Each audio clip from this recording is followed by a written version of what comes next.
නාගයෝ පිළිබඳව අපි බොහෝ තොරතුරු දන්නේ නැහැ. නමුත් ධර්මයේ නාගයන් පිළිබඳව බොහෝ තොරතුරු සඳහන් කරලා තියෙනවා. නාග ලෝකේ ඉන්න අය පිළිබඳව මේ නාගයින් පිළිබඳව විශාල විස්තරයක් ත්‍රිපිටකයේ අන්තර්ගතයි. භාග්‍යතුන් වහන්සේ ඇතුළු 500ක් භික්ෂූන් වහන්සේලාට නාගයන්ද ගඟපතුලේ ඉඳගෙන පූජා පැවැත්වුවා කියන කාරණාවේදී ඒක ඉස්මතු කරන්න ටිකක් වටිනවා. නොදන්න කරුණු ගොඩක් දැනගන්න පුළුවන් වෙන නිසා. විශේෂයෙන් සඳහන් කරනවා මේ නාගයෝ සහ ගුරුලෝ පිළිබඳව. දැන් අපි සුපර්ණ නාගයෝ කියන තැන කතා කරන තව වචනයක් තමයි නාග සුපර්ණ කියන වචන දෙකම කියවෙනවා. සුපර්ණයෝ කියලා කියන්නේ ගුරුලන්ට.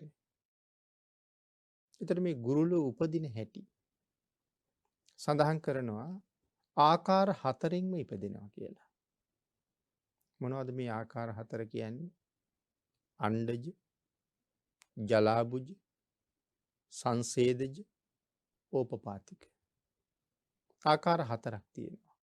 මේ ආකාර හතරෙන්ම ගුරුලෝ උපදිනවා. ගුරුලෝ ආකාර හතරින්ම උපදිනවා වගේ නාගයොත් මේ ආකාර හතරින්ම උපදිනවා. අණ්ඩජ, ජලාබුජ, සංසේදජ, ඕපපාතික. අණ්ඩජ කියලා කියන්නේ බිත්තර වලින් උපදිනවා. ජලාබුජ කියලා කියන්නේ ජලයේ උපදිනවා. නැත්නම් ජලයෙන් වට වුණ ප්‍රදේශවල ජලය ආශ්‍රය කරගෙන උපදිනවා. සංසේදජ කියලා කියන්නේ තෙත් පරිසරයේ උපදිනවා. ඕපපාතික කියලා කියන්නේ මවෙක් නැතුව, පියෙක් නැතුව ඉබේම පහළ වෙනවා. ඕපපාතික. ඉතින් මේ ආකාර හතරින්ම ගුරුලොත් උපදිනවා, නාගයොත් උපදිනවා. නාගයන්ගේ විස පිළිබඳව සඳහන් කරාම භාග්‍යතුන් වහන්සේ දේශනා කරනවා මේ නාගයන් සතුව විස වර්ග 1024ක් තියෙනවා කියලා. අපි හිතනවට වඩා බොහෝම භයානකයි. මොකද බොහෝම විස සහිත සර්පයෝ පිළිබඳව ධර්මයේ විස්තර කරපු සමහර තැන් තියෙනවා. සරියුත් මහරහතන් වහන්සේ ප්‍රධානව භික්ෂූන් වහන්සේලා 69ක් විතර වනාන්තරයේ ගල් ගුහාවක භාවනා කරනවා. ගුහාවම පිරීලා භික්ෂූන් වහන්සේලාගෙන්. සාරිපුත්තයන් වහන්සේගේ සහෝදරයෙක් රහතන් වහන්සේ නම මේ ගල් ගුහාවේ දොරටුව පැත්තට වෙන්න කෙරවලේ ඉන්නේ. උන්වහන්සේ භාවනා කරමින් ඉන්න වෙලාවේ මේ ගල් ගුහාවේ පිටපැත්තෙන් සර්ප පැටවු දෙන්නෙක් ගුහා කන්දේ උඩට නගිනවා. එහෙම ගොඩ වෙනකොට එක සතෙක් ලිස්සලා වැටෙනවා. වැටෙන්නේ මේ මහරහතන් වහන්සේගේ ඇඟට. දෂ්ට කළා නෙමෙයි. සර්පයා ගෑවුනා විතරයි. රහතන් වහන්සේ වහාම අවදි වෙලා අනික් භික්ෂූන් වහන්සේලාට කතා කරලා කියනවා මාව වහාම මේ ගල් ගුහාවෙන් ඉවත් කරන්න කියලා. තනියම ඉවත් වෙන්න පුළුවන්කමක් තියෙන්නේ නැති වෙතිනේ ඒ විසත් එක්ක. දැන් වහාම මාව ඉවත් කරන්න කියලා කියනවා. ඉතින් භික්ෂුන් වහන්සේලා වහාම අවදි වෙලා යහනක තියාගෙන බොහොම ඉක්මනට ගුහාවෙන් ඈතට අරන් යනවා. එයි මේ වහාම ඉවත් කරන්න කියලා කියන්නේ. මේ සර්පයා ගෑවුනාට පස්සේ කොයිතරම් විසයිද කියනවනම් ගෑවුන මිනිස්සයා පුපුරනවා කියලා සඳහන් කරන්නේ. නිකන් මේ ඇඟ ඉරිතැලිලා යනව නෙමෙයි. පොල් කුඩු මිටක් වගේ ඉහිරෙනවා කියලා කියන්නේ. පොල් කුඩු සමානව ඇඟ කුඩු වෙනවා කියලා කියන්නේ පිපුරලා. ඉතින් ගුහාව ඇතුලේ එහෙම පිපුරුවා නම් ඇතුලේ වැඩ ඉන්න සියලුම භික්ෂුන් වහන්සේලා අපවිත්‍ර වෙනවා. ඒ නිසායි කියන්නේ මාව වහාම එළියට ගෙනියන්න කියලා. එතකොට ඒ තරම් දරුණු විෂ තියෙන සර්පයෝ ඉන්නවා කියන කාරණාව ධර්මයේ සඳහන් කරනවා. ඉතින් මෙතන භාග්‍යතුන් වහන්සේ නාගයන්ගේ විෂ ප්‍රභේද 1024ක් පිළිබඳව විශේෂයෙන් සඳහන් කරලා තියෙනවා. ඉතින් ඒ කාරණා වෙනම සාකච්ඡා කළ යුතු දීර්ඝ කරුණු. ඊළඟට පින්නතුනි සඳහන් කරනවා මේ අනුද්දරණීය කියලා නාග කොටසක් ඉන්නවා කියලා. ගුරුලන්ට අල්ලන්න බැරි අනුද්දරණීය නාගයෝ. ඒ වාගේ නාග වර්ග 7ක් පිළිබඳව ධර්මයේ සඳහන් කරනවා. ගුරුලන්ට අල්ලන්න බෑ. සාමාන්‍යයෙන් නාගයා ගුරුලට බයයි. මොකද ගුරුලෝ නාගයාව අල්ල ගන්නවා. ඉතින් නමුත් සඳහන් කරනවා මේ නාග වර්ග 7ක් ඉන්නවා ගුරුලන්ට අල්ලන්න බෑ කියලා. සමහර වෙලාවක අපි අර නන්දෝපනන්ද දමනයේ වාගේ අවස්ථාවන් වල දකිනවා නාගයෙක් සහ ගුරුලෙක් ඉන්නවා. බුදුරජාණන් වහන්සේගේ පින්තූරයක් මහමොග්ගල්ලාණන් වහන්සේගේ පින්තූරයක් ඇඳලා තියෙන ওই විහාරවල එහෙම අපි දකිනවා. ඉතින් මෙතනත් ඉන්නේ මහා බලගතු නාගයෙක්. කොයිතරම් බලගතුද? මේ නන්දෝපනන්ද කියන නාගරාජයා මහමෙර වෙලා ගන්න තරම් සමත්. ඒතර මහමෙර කොච්චර උසයි කියනවද? සාගරයෙන් උඩට යොදුන් 84000ක් උසයි. සාගරයෙන් උඩට. සාගරයෙන් යටට යොදුන් 84000ක් තියෙනවා. මේ පර්වතයේ මුළු උස යොදුන් 168000ක්. මේ පර්වතයේ මුදුනේ තමයි තව්තිසාව තියෙන්නේ. සක්‍ර භවන තියෙන්නේ මේ මහමේරු පර්වතයේ මුදුනේ. ඉතින් භාග්‍යතුන් වහන්සේත් භික්ෂුන් වහන්සේලාත් වඩින්නේ තව්තිසාවට. ඉතින් මගට වඩිනකොට භික්ෂුන් වහන්සේලා කියනවා ස්වාමීනි වෙනදනම් මේ හරියට එනකොට තව්තිසාව පේනවා. නමුත් අද තව්තිසාව පේන්නේ නැහැ කියලා. මේ නන්දෝපනන්ද නාගරාජයා නාග කන්‍යාවන් සමග විනෝද වෙමින් ඉන්න වෙලාවක දකින්නවා භාග්‍යතුන් වහන්සේ ඇතුළු භික්ෂු මහා සංඝරත්නය වඩිනවා. එතකොට ඒ වඩින්නේ තමන්ගේ හිසට ඉහළින්නේ. ඒ හින්දා නාගයාට මානයක් ඇති වෙනවා මේ මහණුන් මගේ හිසට ඉහළින් ගියහම පාදවල තියෙන දූවිලි එහෙම මගේ හිස මත වැටි. මාව අපවිත්‍ර වෙයි. ඒකට ලොකු මානයක් තියෙනවා කේන්තියක් එනවා. ඒ නිසා තමයි මහමෙර වෙලාගෙන ඊට මුදුනින් පෙන ගොබේ තියා ගන්නවා. හිතන්නකො කොච්චර ප්‍රමාණයක්ද කියලා. මහ බල සම්පන්න නාගයෝ. ඉතින් බුදුරජාණන් වහන්සේ දන්නවා මොකද්ද මේ තියෙන බාධාව කියලා. ඉතින් කාරණාව දැනගත්තාම රහතන් වහන්සේලා ඉදිරිපත් වෙනවා ස්වාමීනි නාගයා මෙල්ල කරන්නම් කියලා. භාග්‍යතුන් වහන්සේ කාටවත් අවසර දෙන්නේ නැහැ. නොයෙක් රහතන් වහන්සේලා අහනවා මම මෙල්ල කරන්නම් කියලා. අවසර දෙන්නේ නැහැ භාග්‍යතුන් වහන්සේ. නිහඬවම වැඩ ඉඳලා මහමුගලන් මහරහතන් වහන්සේට තමයි අවස්ථාව දෙන්නේ. මොකද මේ නාගයා ඒ තරම්ම ප්‍රබලයි. ඒ නාගයා দমনය කරනවා නම් කරන්න හැකියාව තියෙන්නේ මොග්ගල්ලාණන් වහන්සේට පහසුවෙන් කරේ. ඉතින් අවස්ථාව ලැබුණහම නාගයාගේ කුස ඇතුළට උන්වහන්සේ වැඩලා කුස ඇතුලේ සක්මන් කරනවා. ඉතින් එහෙම වෙහෙසවන්න උත්සාහ කළාට මේ නාගයා වෙහෙසවන්න බෑ එහෙම. අන්තිමට නොයෙක් උත්සාහයන් දරලා බැරි නිසා මොග්ගල්ලාණන් වහන්සේ කල්පනා කරනවා මොහු দমনය කරන්න නම් යන්න ඕනේ එළියට කියලා. හැබැයි දැන් නාස් සිදුරින් තමයි පිට වෙන්නේ. එක නාස් සිදුරකින් ඇතුල් වුණා අනික් නාස් සිදුරින් තමයි එළියට එන්නේ. දැන් නාගයා දන්නවා අනිවාර්යෙන් දැන් නාස් සිදුරින් එළියට එනවා. ඒ එනකොටම විසදුමක් නොබලා මේ ශ්‍රමණයා නසන්නම් කියලා තමයි හිතාගෙන ඉන්නේ. නමුත් ඉතින් නාස් පුඩුවෙන් එළියට එන්නේ මොග්ගල්ලාණන් වහන්සේ නෙමේ මහා දැවැන්ත ගුරුලෙක්. ඒ ගුරුලා දැක්ක ගමන් නාගයා බය වෙනවා. එහෙනම් ජීවිතේ ඉල්ලනවා. මාව දැහ ගන්න එපා කියලා. ඉතින් ඒ වගේ එතනින්ම නාගයාත් দমনය වෙනවා. ගුරුලට නාගයා බොහොම බයයි. නමුත් සඳහන් කරනවා එහෙමනම් ගුරුලට බය නැති. ගුරුලන්ට අල්ලන්න බැරි නාග වර්ග 7කුත් ඉන්නවා කියලා. ඒ තරම්ම ප්‍රබලයි. සංයුත්ත නිකායේ නාග සංයුත්තේ තමයි මේ නාගයෝ පිළිබඳව විශේෂ කරුණු පැහැදිලි කරලා තියෙන්නේ. පනීතතර. ඊටාම උසස් කුලේ නාගයෝ. ඊටාම උසස් අය. නාග රජවරු පනීතතර කියලා කියන්නේ. කම්බලස්සතර කියලා කියන්නේ නාග සේනාධිපතිවරු. චාතුම් මහරජික දිව්‍ය ලෝකේ විරූපාක්ෂය. දැන් සතරවරන් දෙවියෝ ගැන අපි කතා කරනවානේ. විරූඩ, විරූපාක්ෂ, වෛශ්‍රවණ, දතරාෂ්ට කියලා. එතකොට විරූපාක්ෂ කියලා කියන්නේ නාගයන්ට අධිපති දිව්‍ය රාජයා. විරූපාක්ෂ දිව්‍ය රාජ්‍යරුවන්ගේ දේව සභාවේ ඇමතිවරු 28 දෙනෙක් ඉන්නවා. ඒ ඉන්නේ මෙන්න මේ කම්බලස්සතර ආදී නාගරාජයෝ. ඉතින් හරිම ප්‍රබලයි.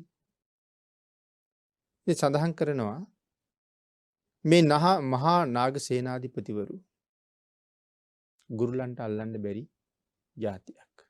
චාතුම් මහරජික රජවරු 4 දෙනාගෙන් ධෘතරාෂ්ට්‍ර නැත්නම් විරූපාක්ෂ රජුරු යටතේ තමයි නාගයෝ ගන්ධබ්බයෝ පාලනය වෙනවා කියලා කියන්නේ. ඊළඟට පින්නතුනි මේ කාරණා විස්තර කරනකොට අපේ අට කතාවල් වල තවත් බොහෝ විස්තර අන්තර්ගත කරලා සඳහන් කරනවා මේ ගන්ධබ්බ කියන පිරිස පිළිබඳව. ගන්ධබ්බ කියලා විශේෂයෙන් ගුරුලන්ට කියනවා.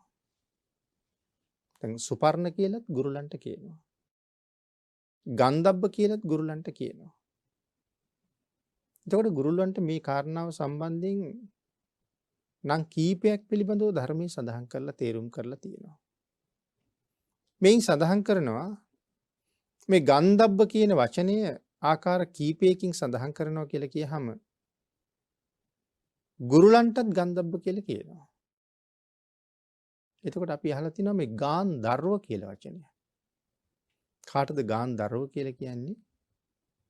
සංගීත සපයන්නන්ට ගාන්ධර්වයෝ කියලා කියනවා. ඊට අමතරව ප්‍රතිසන්දි චිත්තයට ගන්ධබ්බ කියලා කියනවා. හැබැයි ඒක චිත්තක්ෂණයි. ප්‍රතිසන්දි චිත්තේ ඒක චිත්තක්ෂණයි. ඒක චිත්තක්ෂණයට තමයි මෙතන ගන්ධබ්බ කියලා කියන්නේ. හැබැයි මේ කාරණාව හුඟක් දෙනා වරද්දගෙන තියෙන බවත් පේනවා. මරණයට පත්වුන කෙනෙක් උපදින්න තැනක් හොය ගන්ධබ්බෙක් හිටියට සැරිසරනවා කියන කාරණාව බොහෝ තැන්වල සඳහන් කරනවා. හැබැයි නිර්මල ත්‍රිපිටකේ එහෙම කාරණාවක් නැහැ. මේ පංචස්කන්ධය අත්හරිනකොට තව පංචස්කන්ධයක් අල්ල ගන්නවා. කියන්නේ උපාදානස්කන්ධයක් අල්ල ගන්නවා. මේ උපාදානස්කන්ධය අත්හරිනකොට තව එකක් අල්ල ගන්නවා. එහෙම නැතුව සැරිසරන ආත්මයක් ගැන බුදුරජාණන් වහන්සේ කොතනවත් දේශනා කරන්නේ නැහැ. දැන් සමහර අය නම් සඳහන් කරන්නේ අවුරුදු ගණන් සැරිසරසර උපදින්න තැනක් හොයනවා කියලා. ඉතින් එහෙම හැකියාවක් තිබ්බනම් අපරාධිනේ ඇවිදලා හොයලා ඒ මොකටද දුප්පත් තැනක් හොයාගන්නේ? දුප්පත් ගෙදරක උපදින්න ඕනේ නැච්චර හොයලා. ඉපදුනාට පස්සේ දුක් විඳින්න එපේ. අඬදබර තියෙන ගෙදරක උපදින්න ඕනේ නෑනේ. ලෙඩ රෝග තියෙන තැනක උපදින්න ඕනෙත් නෑනේ. සමහර තැනක ඉපදුනහම මවට දරුවා පෝෂණය කරන්නවත් ශක්තියක් නෑ. ඉතින් හොයාගෙන ගිහිල්ලා උපතක් ලබනවා නම් ඇයි එහෙම තැන්වල උපදින්නේ? අපි කවුරුවත් දුක් විඳින්න කැමති නෑනේ. හැමෝටම තිබුණ සැප විඳින්න පුළුවන් තැන්වල උපදින්න. එන්නදී එහෙම කාරණාවක් තියෙනවා නම් එහෙම වෙන්න තිබුණා. නමුත් එහෙම එකක් නෑ කියන කාරණාව භාග්‍යතුන් වහන්සේ මනාව පැහැදිලි කරන්නේ ඒකයි. නේද? ප්‍රතිසන්දි චිත්තයට ගන්ධබ්බ කියලා කියනවා. ඒ නිසා මේ ගන්ධබ්බ කියන වචනයත් ධර්මයේ මේ විදිහට ආකාර කීපයකින් පැහැදිලි කරනවා. ඊට අමතරව තවත් විස්තර කරනකොට මේ කම්බලස්සතර නාග සේනාධිපතිවරු ඊටාම ප්‍රබලයි. තව ඉන්නවා දතරට්ට.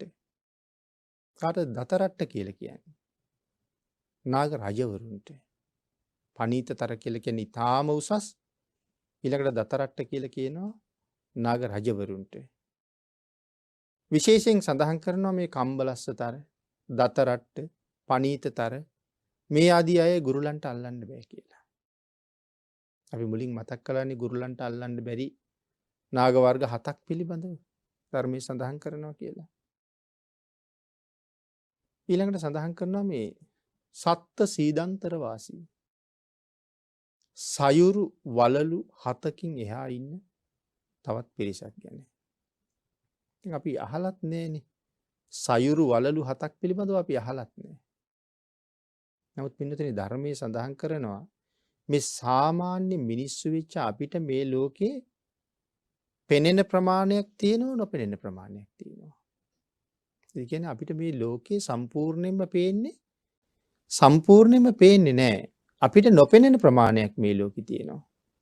දැන් මේ සයුරු වලලු 7කින් එහා. දැන් ඔය ධර්මයේ කතා කරනවානේ යොදුන් 150ක් දිග ගුරුළු ගැන. යොදුනක් කියලා කියන්නේ කොච්චර දුරක්ද? අපි දල වශයෙන් සඳහන් කළොත් 70ක්ම 10ක් කියලා. ඒතකොට යොදුන් 150ක් ගැන කියහම කොච්චර දුරයිද? සතපුම් 1500කට විතර ආසන්න ප්‍රමාණය. ඉතින් ඒ තරම් විශාල ගුරුලෝ ගැන අපිට තේරුම් ගන්නවත් බැහැ. නමුත් එහෙම ගුරුලෝ ඉන්නවා කියලා සඳහන් කරනවා. දැන් ආලවක සූත්‍රයේ එහෙම ආලෝක යක්ෂයාට සමච්චල් කරනකොට කේන්ති ගස්සන්න හදනකොට කියනවනේ අපේ භාග්‍යතුන් වහන්සේ යොදුන් 150ක් දිග ගුරුළු රාජයෙක් නම් ආලෝක උඹ නිකන් ඒ ගුරුලා ගාව කපුටෙක් විතරයි කියලා.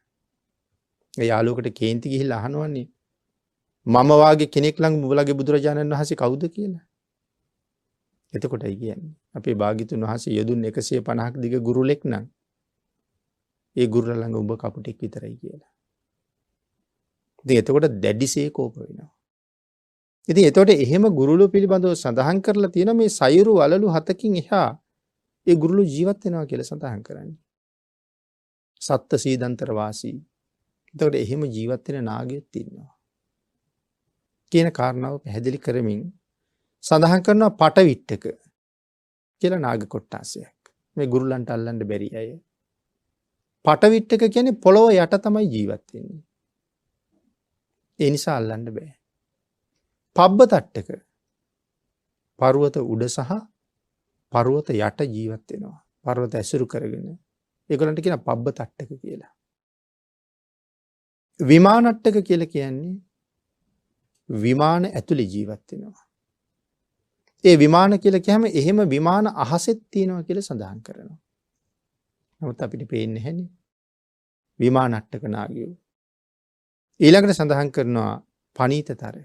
ගුරුලන්ට වඩා නාගයා ඊටාම උසස්. පනීතතර. මෙහෙම කොට්ටාස 7ක් සඳහන් කරනවා.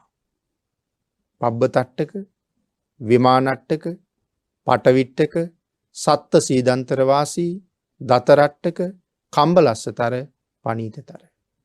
මේ කියන නාග වර්ග 7 ගුරුලන්ට අල්ලන්න බෑ කියලා සඳහන් කරන්නේ. ඊටාම ප්‍රබල නාගයෝ පිළිබඳව තමයි විශේෂයෙන් සඳහන් කරන්නේ. නමුත් මේ සියලු දෙනා වගේ භාග්‍යතුන් වහන්සේට උපහාර දක්වනවා. ගංගා නදියෙන් භාග්‍යතුන් වහන්සේ වඩිනකොට. ඊළඟට සඳහන් කරනවා අණ්ඩජ ගුරුලෙකුට. ඒ කියන්නේ බිත්තර වලින් ඉපදිච්ච ගුරුලෙකුට බිත්තරයකින් ඉපදිච්ච නාගයෙක් අල්ලන්න පුළුවන් කියලා. ජලාබුජ ගුරුලෙකුට ජලාබුජ අණ්ඩජ කියන නාගයෝ දෙන්නම අල්ලන්න පුළුවන්. සංසේදජ ගුරුලෙකුට සංසේදජ, ජලාබුජ, අණ්ඩජ කියන නාගයෝ 3 දෙනාම අල්ලන්න පුළුවන්. ඕපපාතික ගුරුලෙකුට මේ 4 කොට්ටාසෙම අල්ලන්න පුළුවන්. ඒ වගේ ගුරුලන්ගේ ප්‍රබලතාවයේ පිළිබඳව විශේෂයෙන් සඳහන් කරනවා. නමුත් ඊතුරු වර්ග ගුරුලන්ට ග්‍රහණය කරන්න අල්ලගන්න පුළුවන්කමක් නැහැ කියලා සඳහන් කරනවා. ඊළඟට පින්නතුනි අණ්ඩජ, ජලාබුජ, සංසේදජ, ඕපපාතික කියන මේ නාගයෝ සිව් පිරිසම හොඳට දන්නවලු තමන් මෙතන ඉපදුනේ පෙර පින් කරලා කියලා. අපි මේ ආත්මවල ඉපදිලා ඉන්නේ පෙර පින් කරලා කියලා මේ නාගයෝ හොඳ ආකාරයෙන්ම දන්නවා. අන් ඒක නිසා තමන් ආවේ මොකටද මෙහාට කියන කාරණාව දැනගෙන මේ සසරින් මිදෙන්න මනාව සිල් රකින්නවා කියන කාරණාව ධර්මයේ සඳහන් කරනවා. මේගොල්ලන්ගේ ශක්තිය, හැකියාව, විසවේගය මහ පුදුමයි. ඒ තරම් හැකියාවන්, බලයන්, ශක්තියින් තියාගෙන ඒ ශක්තිය පාවිච්චි කරන්නේ නැහැ කියලා කියනවා.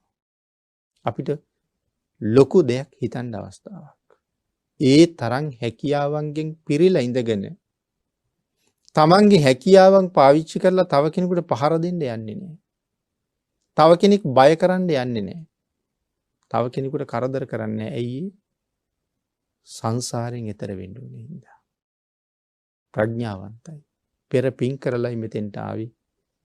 ඒ ලැබිච්ච අවස්ථාවෙන් පින් කරන්න ඕනේ කියලා. ඔය සීලව නාගරාජ ජාතක කතාවේ එහෙම සඳහන් කරන්නේ. අපේ මහා බෝසතාණන් වහන්සේත් මේ වාගේ අති ප්‍රබල නාග කුලයක ඉපදිලා ඉන්න එක කාලෙක.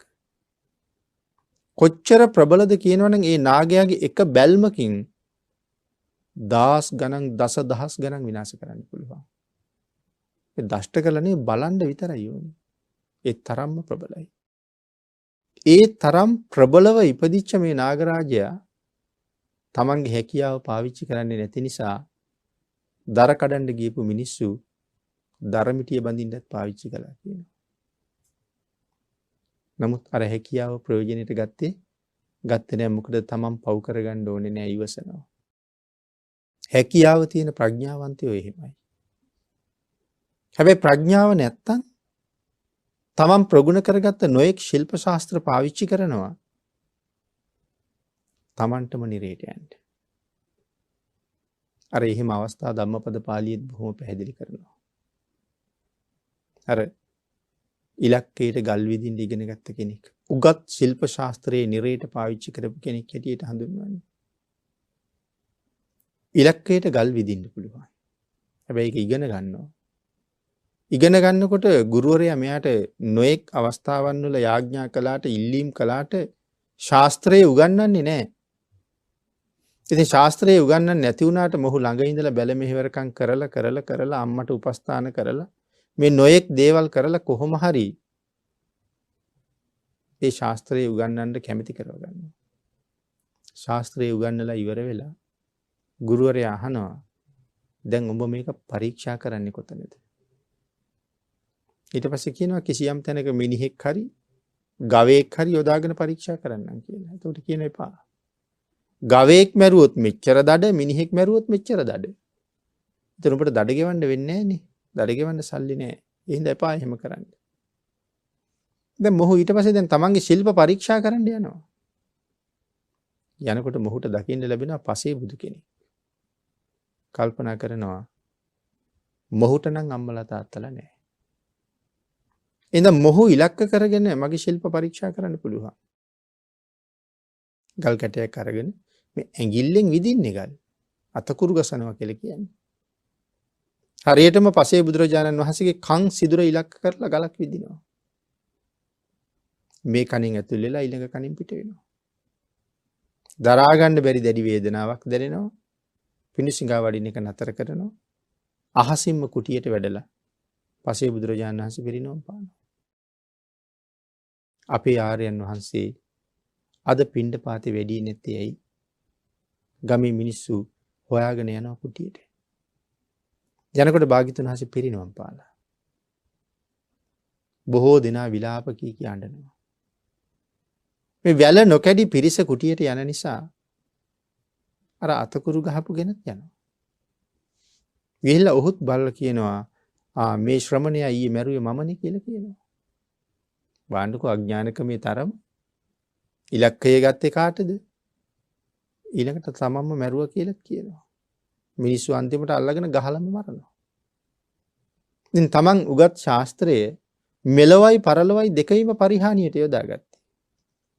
ඒ වගේ හිතන්න මේ ලෝකේ මිනිස්සුන්ගේ තියෙන හැකියාව මිනිස්සු අපායට යන්න කොච්චර යොදා ගන්නවද කියලා. තමන්ගේ හැකියාව නිරේට යොදන තරම්. දැන් මොන තරම් සංසාරේ පින් කරන්න ඇද්ද?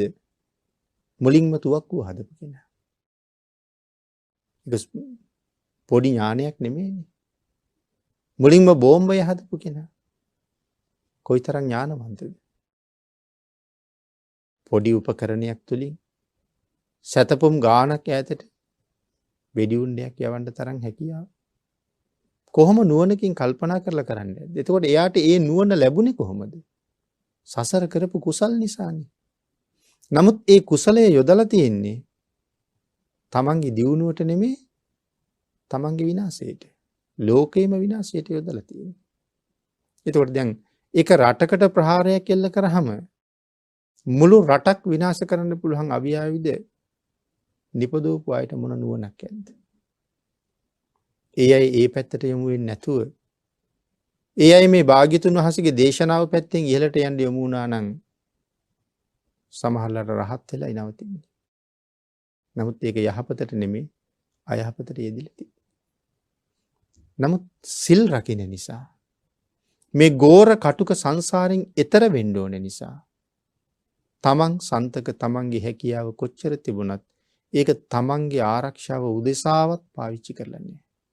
ඒ නිසා මේ තරම් ප්‍රබල නාගයා ධර්මිටිය බඳින තුරුත් නිශ්ශබ්දයි. හැබැයි තමන් නාගයෙක් කියලා පෙන්නලා පෙනේ කරලා ටිකක් පිඹලා එහෙම කළා නම් කවුරුවත් ලං වෙන්නේවත් නැහැ. අපි ලණුවක් ගත්තත් එහෙමනේ. ලණුව අපිව හපා නොකන තාක්කල් අපි ලණුවට බය නැහැ.